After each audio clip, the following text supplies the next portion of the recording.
అంటే చంద్రబాబు నాయుడికే తన అజెండా మీద నమ్మకం లేదు.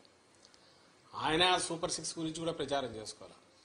ఆయన ఎంతసేపు ఉన్నా జగన్మోహన్ రెడ్డి గారి మీద వ్యక్తిగతంగా దాడులు, లేదా వివేకానంద రెడ్డి హత్యను, ఇంకా గొడ్డలు అనడము, ఇంకోటి కుటుంబం దీన్ని వాళ్ళకి సంబంధించిన కుటుంబ సమస్యల గురించి తీసుకొచ్చి పెట్టడము, లేదు లాస్ట్లో ల్యాండ్ టైటిలింగ్ యాక్ట్ అని ఇంకోటి తీసుకొచ్చి ఒక అర్థం లేని ఇది దేన్నైతే వాళ్ళు ఆ రోజు సపోర్ట్ చేశారు, దేన్నైతే ఈరోజు ఐ థింక్ నీతి ఆయోగ్ వాళ్ళ దాంట్లో కూడా ఉంది, దాన్ని ఒక ఇష్యూ కింద చేసి ఆయన ఇచ్చిన హామీలే గట్టిగా చెప్పుకోలేని వచ్చాడు.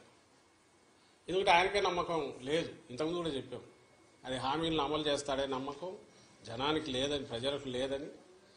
అది ఆయనకు అవగాహన ఉంది కాబట్టి అది వదిలేసి కేవలం వైఎస్ఆర్ కాంగ్రెస్ పార్టీని లేదా వైఎస్ఆర్ కాంగ్రెస్ పార్టీ నాయకులను, అందరికంటే ముఖ్యంగా జగన్మోహన్ రెడ్డి గారిని వ్యక్తిగతంగా దూషిస్తూ మొత్తం వాళ్ళ క్యాంపెయిన్ అంతా దాంట్లో నడిచింది.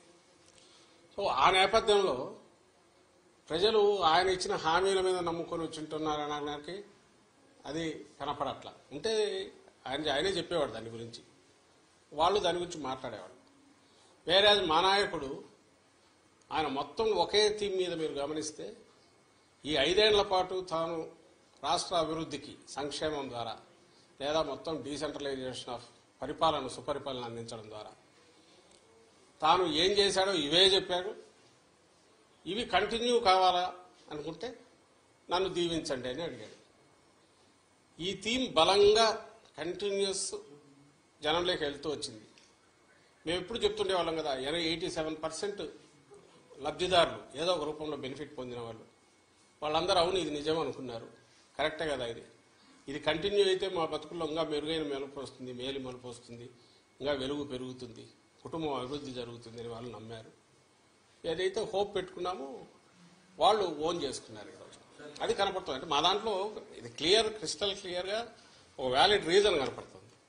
నాకు టీడీపీ వైపు నుంచి ఒక్క రీజన్ చెప్పండి, మేము మీడియానే అడుగుతున్నాం, ఇదిగో ఈ రీజన్ వల్ల వీళ్ళకి వచ్చి ఉండొచ్చు కదా అని అనుకోవడానికి ఒక్కటి చెప్పండి. అప్పుడు ఇదే వస్తుంది.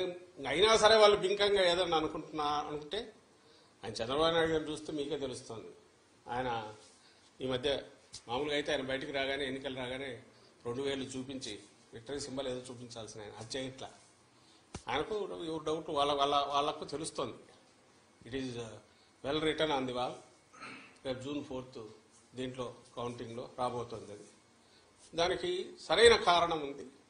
ఓ సీరియస్ పాలిటిక్స్ చేసే లీడర్కు జనం అభిమానిస్తారు, ఆదరిస్తారు, హక్కున చేర్చుకుంటారనే నమ్మకం ఈ ఎన్నికల్లో కలుగుతుందని మేము భావిస్తాం.